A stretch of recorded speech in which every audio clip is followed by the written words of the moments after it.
En esta pequeña cápsula vamos a hablar acerca de las metas internacionales de seguridad del paciente, cómo se establecieron, dónde se establecieron, para qué son y cómo se usan, y además qué repercusiones tiene no llevarlas a cabo en nuestro diario trabajo de atención a pacientes. Todas las personas que nos desarrollamos en el ámbito de la salud, obviamente tenemos un objetivo, que es mejorar la salud de nuestros pacientes. Para ello nosotros no podemos caminar solos en este sendero, tenemos que asociarnos con otras instituciones, con otras organizaciones o personas que obviamente tengan la misma finalidad que nosotros. También debemos de optimizar recursos y materiales con los que contamos, y para ello hay metodologías especiales que se llevan a cabo para establecer un estándar de calidad acerca de los procesos que se llevan a cabo. Tenemos algunos puntos que cumplir para llevar esta mejoría de la salud. Es decir, que el resultado de la atención debe ser efectiva, porque debe de tener un efecto en todos los pacientes de manera igualitaria. Debe ser eficiente porque va a evitar desperdicios de insumos teniendo buenas metodologías para no tener que repetir estudios y desperdiciar los insumos con los que contamos. Debe ser accesible porque se debe de alcanzar en absolutamente todos los turnos con todas las personas teniendo métodos estandarizados para poder realizarlo. Debe ser aceptable porque siempre va a estar centrada en el paciente, y debe ser equitativa y segura porque debe ser para todos igual y debe ser justa de acuerdo a lo que requiere el paciente. Todos estos puntos han sido reunidos en algo que se llama calidad en la atención. Obviamente cuando son bien realizados, cuando tienen una buena metodología y cuando son bien convocados y bien aceptados, se traduce en algo que ahora nosotros estamos llamando seguridad del paciente. La seguridad del paciente ya tiene bastante tiempo en nuestro ámbito de salud. Surge como un pilar fundamental el 2 de mayo del 2007. México, como otros países, se ha sumado con gran éxito a la mejora de seguridad en la atención médica, pretendiendo sensibilizar al personal convocado sobre la importancia y las repercusiones que tiene esta seguridad del paciente y los procedimientos que se realizan hacia precisamente nuestros pacientes. Y ustedes se preguntarán de dónde surge toda esta calidad de la atención. Pues desde hace muchos años, porque en las décadas de 1950 y 1960 se llegaron a hacer algunos estudios que reportaron la presencia de estos efectos adversos sobre los pacientes, pero en realidad no se le dio mucha atención a este tema. Se hicieron algunos manuales con los estándares mínimos para hospitales que garantizaban la calidad en la atención, pero fue hasta 1984 que la Universidad de Harvard hizo uno de los estudios más serios y más profundos acerca de cómo estos efectos adversos verdaderamente impactaban en los pacientes.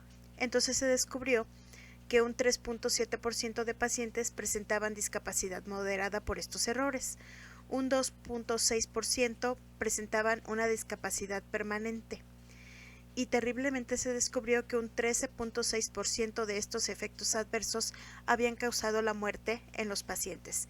Y fue entonces cuando ya se le dio una seriedad a esta calidad en la atención que se estaba dando a los pacientes en los sectores de salud.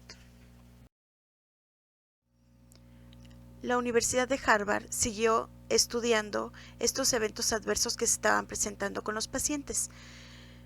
En 1992, en Utah y Colorado, también en Estados Unidos, se hicieron algunas encuestas acerca de la atención médica y del personal de salud que estaba involucrado, y se demostró que había una incidencia de eventos adversos en el 2.9% de los pacientes que se encontraban hospitalizados. Los avances y las mediciones y las encuestas siguieron avanzando, y fue en 1999 cuando el Instituto de Medicina de los Estados Unidos publica un libro que se llama Errar es humano, y ahí queda asentado que el 50% de los eventos adversos de Colorado y de Utah eran prevenibles, y así se estableció que podía ser de manera universal, que este daño a los pacientes en la atención médica podían ser prevenibles. A partir de 1910, por la preocupación en la calidad del cuidado en los hospitales, en 1996 nace la Young Commission, que es una división que tiene la finalidad de mejorar la calidad en la atención a la comunidad internacional, facilitando los servicios de acreditación en todo el mundo. Esto para asegurar la aplicabilidad internacional de los estándares de calidad, que estos se consensúan por un grupo de expertos y líderes de opinión de 5 continentes diferentes. La Young Commission es al día de hoy la organización con más experiencia en acreditación sanitaria en todo el mundo. Lleva más de 50 años dedicada a la mejora de la calidad y la seguridad de las organizaciones sanitarias en el mundo. En la actualidad acredita cerca de 20,000 organizaciones a nivel mundial. La información y la experiencia obtenidas al evaluar estas organizaciones se utiliza a su vez para actualizar los estándares periódicamente, adecuándolos así a los cambios que se estén presentando.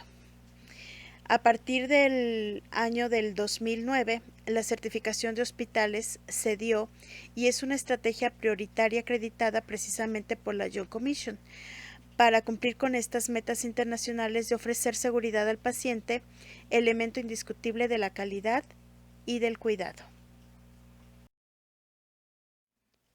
México, al igual que otros países, pues no se ha quedado atrás respecto a los servicios de calidad que brinda en los centros hospitalarios. México empezó a participar desde 2002 en una asamblea mundial de la OMS. Después, en el 2004, lanza el programa Alianza Mundial sobre la Seguridad de los Pacientes, también con la cruzada por la calidad en los servicios médicos. En el 2006, México se une a este programa mundial a través del programa sectorial Sí Calidad. Es cuando más empezó a dar a conocer este movimiento de seguridad y calidad en los servicios de salud. Después, en el 2008, en México se evoluciona a Programa Nacional de Seguridad del Paciente ya como tal.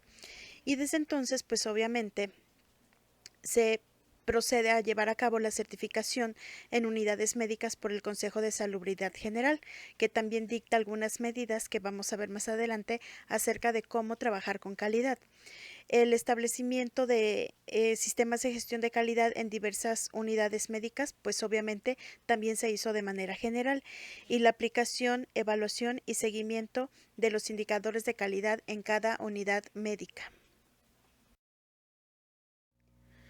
Para llevar a cabo estas metas internacionales de seguridad del paciente, surge lo que se llama un modelo proactivo de atención integral, que es dictado por el Consejo de Salubridad General para la atención en salud con calidad y seguridad. Este modelo proactivo se dicta para que todas las unidades trabajen de manera igualitaria en todas las instituciones que dan servicio a los pacientes. Aquí se dictan algunas acciones básicas para la seguridad del paciente, como el manejo y uso de los medicamentos, la gestión y seguridad de las instalaciones donde nos desarrollamos y damos atención, la prevención y control de las infecciones mediante un programa de lavado de manos y las competencias y educación mínimas que debe de tener el personal que brinda estos servicios. Aparte, tenemos los sistemas críticos que evalúan varios puntos, como la evaluación de los pacientes, el acceso y continuidad de la atención, cuáles son los derechos de los pacientes y de su familia, cómo debe brindarse esta atención de pacientes, cuáles son los servicios que van a estar involucrados en todo este modelo proactivo, como son los servicios auxiliares de diagnóstico, donde entra el laboratorio, los servicios de anestesia y atención quirúrgica, y cómo debe brindarse una educación del paciente y de su familia. Para lograr todos estos puntos que se cumplan y que se lleven a cabo, deben estar involucrados el personal que se dedica a la atención de pacientes. Si fuera una institución, por ejemplo, hospitalaria, pues debe estar involucrado desde el gobierno, los líderes de esos hospitales o de esas instituciones y las direcciones que también llevan a cabo todas estas acciones básicas de brindar atención a los pacientes. Y ante este cambio global para mejorar los servicios de salud a nivel mundial, México pues no se puede quedar atrás. Entonces México toma las iniciativas de seguridad del paciente promovidas por la Organización Mundial de la Salud, y entonces el gobierno federal incorpora la seguridad del paciente en documentos oficiales de políticas de salud, ya que el derecho a la salud está en nuestra Constitución como uno de los derechos humanos y constitucionales que se deben de respetar.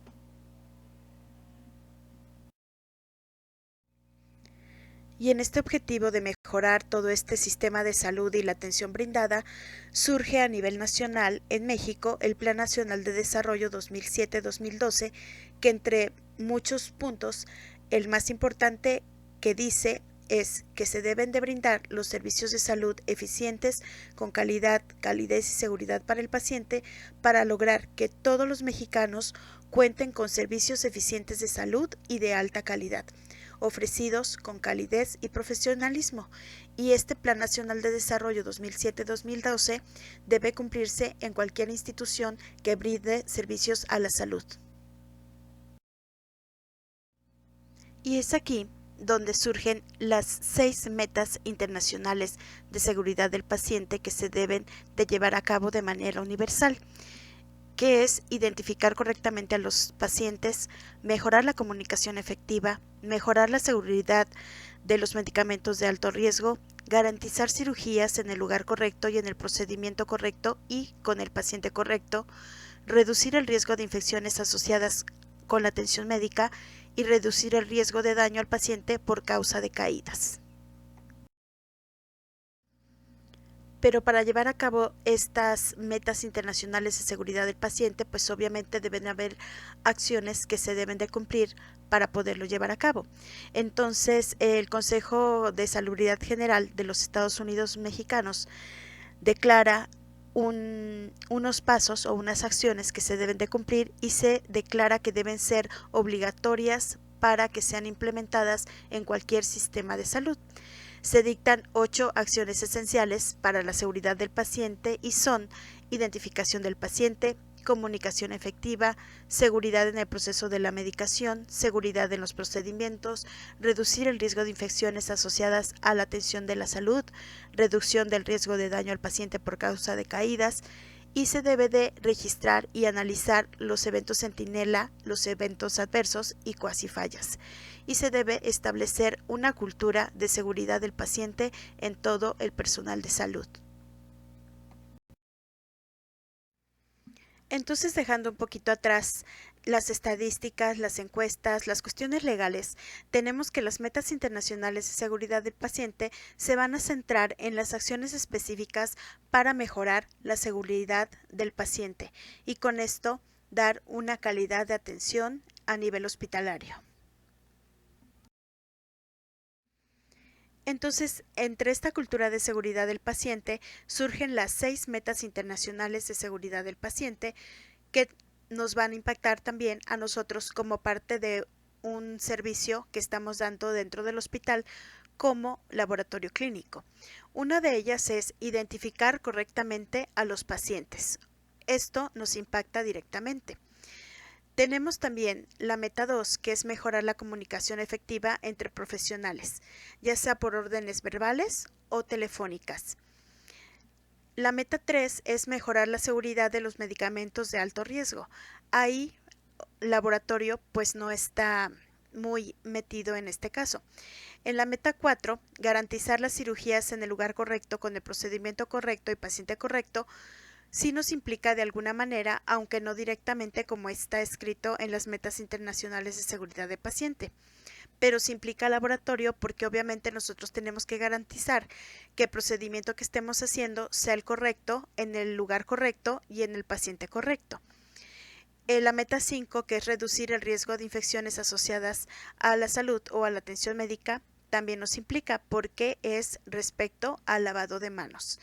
La meta 6, que es reducir el riesgo de caídas, nos implica directamente, porque tenemos nosotros la obligación de verificar el estado de salud de un paciente cuando se retira después de su toma de muestra. Como verán, entonces dentro de estas metas internacionales de seguridad del paciente nos aplican casi toda en la parte del laboratorio clínico. Y entonces les vuelvo a repetir que para lograr estas metas internacionales de seguridad del paciente se deben de llevar 8 acciones esenciales para lograrlo. ¿Por qué soy tan repetitiva con esto? Porque todas estas acciones se deben de llevar de manera obligatoria en cualquier instituto donde se brinden servicios de salud. La primera acción es identificar correctamente a los pacientes. 2. Mejorar la comunicación efectiva. 3. Mejorar la seguridad de los medicamentos de alto riesgo. 4. Procedimientos correctos en el lugar correcto y en el paciente correcto. 5. Reducir el riesgo de infecciones asociadas a la atención sanitaria. 6. Reducir el riesgo de daño al paciente por causa de caídas. Esas ya las teníamos conocidas, pero se agregaron 2 más. Registro de cuasifallas, eventos adversos y eventos centinela y medición de la cultura de seguridad del paciente.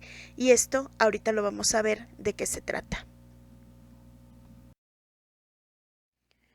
Y ustedes se preguntarán, bueno, de todas estas metas que eran 6 y ahora 8 acciones esenciales, ¿cuál es el momento más crítico de atención al paciente? ¿Dónde debo yo de poner más cuidado o cuál va a tener un impacto más grande sobre el paciente? Bueno, los momentos críticos de atención al paciente son todos. ¿Dónde debo de tener cuidado más? En absolutamente todos los momentos, porque todos estos pueden llevar uno solo o todos en conjunto a graves errores en la atención sanitaria que estamos prestando. Y en este marco de dar atención a los pacientes, pues podemos tener algunas complicaciones si es que nosotros no seguimos esas acciones esenciales para brindar la seguridad en la atención al paciente. Y tenemos algunas fallas que podríamos nosotros presentar o tener y están clasificadas de la siguiente manera. Una son las cuasifallas, que es un acontecimiento que estuvo a punto de generar un daño en el paciente, pero que se detectó a tiempo y no causó ningún daño. Entonces, eso es lo que se clasifica como el daño más leve que podría ser o se llama cuasifallas. Un evento adverso ya es un daño moderado porque es un incidente desfavorable que sí va a provocar una lesión o fue un suceso inesperado cuando estábamos dando una atención y causó un daño al paciente. Un evento centinela es el más grave de todas estas complicaciones y es un incidente o suceso inexplicado que va a producir la muerte de un paciente o bien va a causarle secuelas físicas o psicológicas permanentes a un paciente. Esto va a conllevar o va a ir de la mano con que nosotros vamos a tener una alta probabilidad de queja o de demanda en nuestro ámbito laboral. Todas estas complicaciones derivadas de la prestación de servicios de salud pudiera ser que implique a todo el personal de salud, dependiendo del lugar en donde se encuentre y del tipo de trato que tenga con el paciente y dependiendo del trabajo que haga. En este caso yo quise ponerles unos ejemplos acerca de cuáles serían estos momentos críticos de atención en el laboratorio y lo que sería, por ejemplo, una cuasifalla. Una cuasifalla, ya les había yo dicho, que es un error que se puede cometer, pero que se detectó a tiempo y se corrigió, sin impactar directamente en el paciente. En este caso, por ejemplo, ¿qué cuasifallas podemos tener en el laboratorio más comunes? Pues tal vez que no se llevó a cabo el lavado de manos entre un paciente y otro, o que bien no se usan guantes para atender a los pacientes. ¿Esto por qué? Porque muchos pacientes pueden ir con infecciones en la piel, a lo mejor llevan laceraciones muy profundas o tal vez tienen algún tipo de descamación de la piel y yo con mis manos estoy tocando ese paciente y después toco otro paciente. Entonces ahí puedo generar una infección. Otro punto es que se confunde, por ejemplo, una solicitud de un paciente con otra o que por equivocación tomamos las etiquetas de un paciente por otro y nosotros no volvemos a verificar el nombre del paciente y si corresponde a él. Tal vez también dentro de estas confusiones yo iba a tomar una muestra de 2 pacientes gemelos y le estoy tomando a un paciente que es el hermano que está sano cuando debí tomar al gemelo que estaba enfermo. También pudiera ser una incertidumbre ante una comunicación verbal. Normalmente las personas que dan las instrucciones a los pacientes de cómo presentarse y cómo llevar las muestras es el personal administrativo. Tal vez el personal administrativo no se supo explicar correctamente con el paciente, no hubo una buena comunicación y el paciente no le entendió las condiciones en las que se debía presentar o en qué condiciones debía llevar la muestra solicitada. Tal vez también haya un error de cuasi-falla si no se valora el riesgo de caídas posteriormente a la toma de muestra. Esto quiere decir que tal vez yo estoy tomando las muestras y por querer tomar muestras más rápido, despachar más rápido a los pacientes, no le pregunto al paciente si se siente bien, si está mareado, si quiere vomitar o si se siente bien después de la toma de muestras y solamente le digo eso es todo, gracias y váyase. Tengo que preguntarle al paciente, ¿se siente usted bien? ¿Está todo correcto? ¿No está mareado? ¿Puede caminar? Y si el paciente me dice que sí, entonces ya lo despido asegurándome que no vaya a sufrir una caída ese paciente. Otra de las complicaciones donde también vamos a estar implicados como personal de salud son los eventos adversos. Tenemos algunas que obviamente no van a implicarnos directamente en el laboratorio porque no tenemos ese tipo de manejo de paciente. Por ejemplo, reportar errores de medicación y las úlceras por presión. Estas son algunas complicaciones que se están dando en los pacientes que están hospitalizados y tienen que ver más con el personal médico y de enfermería. Pero si tenemos nosotros algunos eventos adversos que hay que cuidar, por ejemplo, sería uno de laboratorio el manejo inadecuado de las muestras. Pudiera ser que las muestras llegaron y se procesaron después de mucho tiempo. Entonces los resultados que nosotros estamos emitiendo no son los más adecuados para poderlos validar y liberar. Otro punto importante que debemos de cuidar son las caídas de los pacientes, ya sea porque las instalaciones no son las adecuadas, porque a lo mejor están limpiando los pisos cuando los pacientes están entrando, hay que cuidar esa parte. Y también hay que cuidar que cuando el paciente se retira de la toma de muestra esté en las condiciones adecuadas para poder caminar sin sufrir ningún tropiezo o caerse. Y también un evento adverso sería una pérdida de muestras de estudios de laboratorio, de pacientes que obviamente fueron a tomarse las muestras y de repente las muestras no aparecen porque se perdieron, porque se confundieron, porque no sabemos dónde las dejamos o porque no las rotulamos y ya no supimos de quién fue esa muestra. Entonces tenemos que cuidar estos eventos adversos porque recordemos que estos van a tener un impacto directo en el paciente.